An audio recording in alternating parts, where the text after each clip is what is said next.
Medv charges $299 a month for compounded Ozempic. It made $401 million in a single year selling it.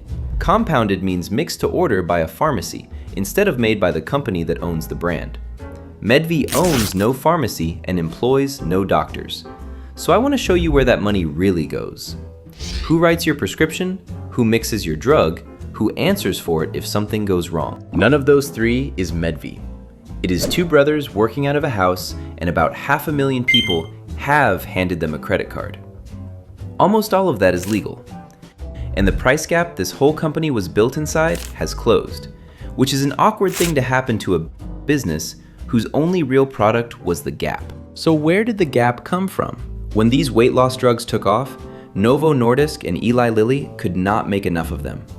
The FDA put semaglutide and tirzepatide on its shortage list. Those are the chemicals inside Ozempic and Zepbound. That list is not a status update. It is a legal switch. While a drug sits on it, normal pharmacies are allowed to mix their own copies of a brand name drug and sell them. Nobody can stop them. So a drug that cost $1,000 a month at the counter could be had mixed to order for about $200. That is a gap wide enough to drive a company through.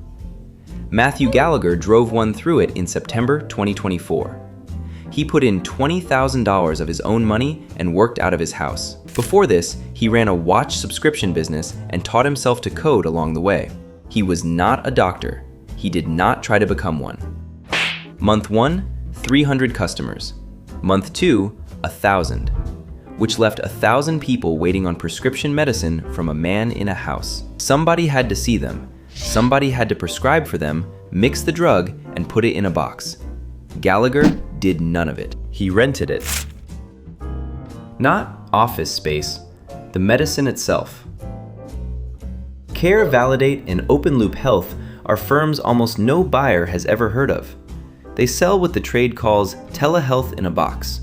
They supply the licensed doctors, they run the pharmacy deals, the shipping, and the paperwork. A brand shows up with customers, and they hand over all of it. It is the kind of stack a brand would otherwise spend 10 years and a floor of lawyers building. Renting the medicine left Gallagher with only the customer side of the business, and he handed that to software. Gallagher told the New York Times he used ChatGPT, Claude, and Grok to write his code. Midjourney and Runway made the ads. 11 Labs made the voices. A chatbot answered the customers. His brother Elliot was the second employee, and there was no third. Now look at what came out the other end. $401 million of revenue in the company's first full year. $65 million of that was profit. 250,000 buyers in 49 states. The Times was handed the books and checked them. For this year, the company projects $1.8 billion in sales. That is a projection, not a result, and worth holding loosely. It still works out to more than $3 million a day. 2 employees, $401 million. Those two facts sitting next to each other are the reason anybody wrote about this company at all. There is a third number in those books, and it is the one that explains the other two, 16.2. That is MedVI's net margin. It means the share of every dollar that survives all the way down to profit. Hims & Hers is the biggest name in this business, and it sold 6 times as much as MedVI last year. Its net margin was 5.5. It carries more than 2,000 staff. So the tiny company kept 3 times as much of every dollar it took in. A margin like that does not come from being clever with ads. It comes from what you refuse to own. Every doctor on staff is a salary. Every pharmacy is a building, a license, a state check, and a lawsuit waiting to happen. Every warehouse is a lease you signed. MedVI is the storefront on a delivery app. You open the app, you pick the restaurant, you pay the app, and the app keeps its cut. A kitchen you will never see cooks the food. The name on the bag is not the name of the people who made what is inside it. If you are on one of these subscriptions right now, you have almost surely never spoken to anyone who works at MedVI. There are only 2 of them. Neither one can write you a prescription. That version of Medv, 2 brothers, a laptop, $1 billion, is the version that went around the world, and it is the version the trade press spent the spring taking apart. In early April, the New York Times wrote up Gallagher as living proof of Sam Altman's prediction. One person with enough software could build a billion-dollar company. 6 weeks before that article ran, the FDA had already sent Medvi a warning letter. A warning letter is not a fine. It is the paperwork a watchdog files before it starts taking things. And, read closely, it is addressed to a business model, not just a business. The letter is dated the 20th of February. The FDA had pulled up Medvi's website in December and read it the way a lawyer reads things. It came back with 2 problems. The site said the drugs held the same active ingredient as Wegovy and Ozempic. The FDA's line is that wording like that tells a buyer the product has been checked and approved. It has not been. The site was also written in a way that suggested Medvi was the one compounding the drug. It was not. It could not be. Medvi has no pharmacy, no doctors on staff, and no drug licenses at all. One trade paper said it plainly. Medvi is legally closer to a marketing and tech company than to a drug maker or a doctor. So who actually mixes it? Open Loop Health decides who gets a prescription. Belmar Pharma Solutions and Beluga Health mix and ship what shows up at your door. Check the name on your own shipping label sometime. It is probably not the name on the website you paid, which is how 250,000 patients ended up on prescription weight loss medicine with no one at the brand carrying a duty of care for any of them. A doctor who misreads your chart can lose a license.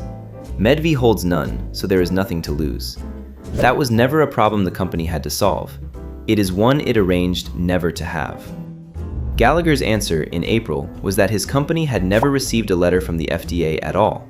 The site the FDA read was medvi.io. His company, he said, is medvi.org, and the letter had gone to somebody else's door. That defense only holds if you ignore who the traffic was for. Both addresses sold the same subscription, and the ads feeding them carried the same doctors. In May 2025, the reporter Maggie Harrison Dupre at Futurism went through Medvi's ads.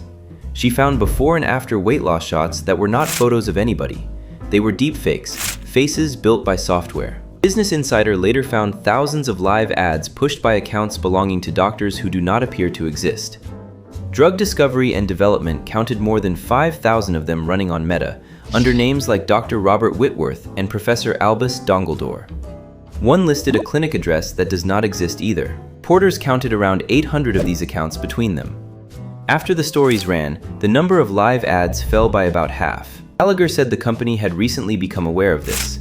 It would forbid AI-generated doctors in its ads from then on. Days later, LegitScript, the service that vouches for online pharmacies, returned no results for Medvi's main address. A delisting like that is the industry quietly stepping back from a brand. And yet, none of it means the medicine never worked, which is the part that makes this hard. The reviews are good. Trustpilot has Medvi at about 4.5 stars across more than 11,000 of them. Plenty of people got the drug, took it, and lost weight they had been trying to lose for years. That is real, and it is not a defense. The question was never whether the drug does something. It is whether the chain that carried it to your door can tell you what is in the bottle. That chain had a bad year. In January, Open Loop Health, the company deciding who gets a prescription, disclosed a data breach. Roughly 1.6 million patient records. Class action lawsuits followed within weeks. 2 months before that, another class action had been filed against Open Loop and a pharmacy called Triad RX. These drugs are normally injected. That suit covered a compounded version sold as a tablet you swallow instead. The complaint argued there is no shown way for the drug to get into the body that way at all. Medvi is named in that complaint as one of the storefronts selling what those 2 companies made. By March, the suits had reached Medvi's own front door. One filed in California accused the company of making money from affiliate marketers blasting spam emails out of faked addresses. And Novo Nordisk, which has every reason in the world to say this, so weigh it as you like, tested compounded semaglutide from pharmacies. It reported samples running up to 86% impurities, meaning junk that should not be in the drug at all. Every one of those is somebody else's failure. The breach was Open Loop's. The tablet nobody could show worked was a pharmacy's. The spam was an affiliate's. That is the design working exactly as built. When you own nothing, you answer for nothing. And the customer who typed a card number into a website with a stethoscope on it has no idea how many companies now stand between them and whoever mixed the drug. The breach, the tablet, the spam, not one of them landed on the company that took the money. So how is that allowed? Because no single agency watches the whole field. The FDA covers drugs and pharmacies. The Federal Trade Commission covers ads. State medical boards cover who may prescribe, one state at a time, and MedV sells in almost all of them. A firm living in the seams between three watchdogs can be wrong in three directions at once and still be open for business on Tuesday morning. But the thing that really built MedV was never the software. It was never the legal seam either. It was the price gap. So watch what happened to the gap.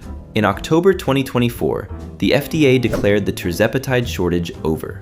On the 21st of February 2025, it declared the semaglutide shortage over. The legal switch flipped back. Mass compounding lost its excuse overnight. What survived was a much smaller path. A pharmacy could still mix a dose for one named patient, but only where the doctor wrote down a real medical reason the approved drug would not work for that person. Copy and paste reasons did not clear that bar, and the agency said so. Then, on the 30th of April, the FDA moved on the list that lets big facilities compound these drugs in bulk, and proposed taking all three of them off it. Marty McCary, who runs the agency, put the reason in one line. When approved drugs are on the shelf, there has to be a clear medical need. The comment window opened, ran its course, and closed on the 29th of June. Every one of those steps is already on the record. Then, the drug makers did the thing nobody saw coming. They cut their own cash prices. Wegovy and Ozempic now run about $349 a month straight from Novo. The Wegovy pill starts at $149. Zepbound through Lilly starts at $299. MedV charges $179 to start. Once your dose climbs, it runs up to $299 a month, flat for tirzepatide. The gap is gone. The $1,000 drug that made a two-person company $401 million now costs about what the copy costs. Williams and Rowe read that same number and quit compounding altogether. They sell the branded drug now. And that warning letter is a public record now. It names a way of doing business as much as it names a company. Two brothers in a house, 500,000 credit cards, and not one person on the payroll who could legally tell you whether the drug was right for you. You never met the kitchen behind the delivery app. That was the product. The lesson is not that MedV cheated. It is that software wrote the ads, and a hole in a shortage list wrote the business. When the hole closed, the software could not do a thing about it. So here is the one thing worth taking out of this. The company that takes your money and the company that makes your medicine do not have to be the same. Nothing on a checkout page is required to tell you they are different. So before your next subscription, find out whose license is on the prescription and whose name is on the bottle. It takes one email. I pick one company and chase the money until I find whoever is really holding it.